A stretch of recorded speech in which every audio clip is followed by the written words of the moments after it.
ہر خاص و عام نوحہ خواں ہے کہ اردو کا معیار تعلیم پستی کا شکار ہو رہا ہے۔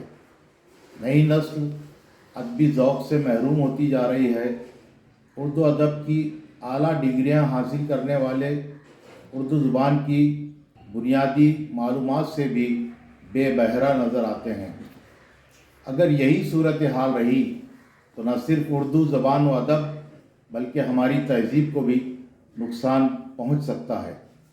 اسی حقیقت کو سمجھتے ہوئے ہم نے Lashkariya Noor Bano high school and junior college Lakhanwada ضلع بلڈانہ میں ایک وسیع و عریض کمرے کو اردو ہال کا نام دیا ہے، جس میں اردو کے شعراء، ادبا، صحافی، محقق، نقاد اور قلمکاروں کی تصاویر سجائی گئی ہیں۔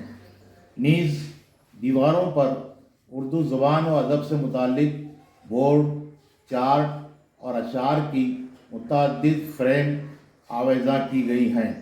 اسی طرح طلباء و طالبات کی رہنمائی کے لیے واحد جمع، متضاد الفاظ، حروف شناسی، ثنائے بدائع، تختی جیسے کتابچے بھی شائع کیے گئے ہیں۔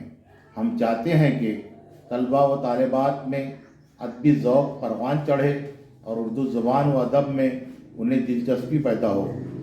احمد وصی نے کیا خوب کہا ہے، وہ کرے بات تو ہر لفظ سے خوشبو آئے، ایسی بولی وہی بولے جسے اردو آئے۔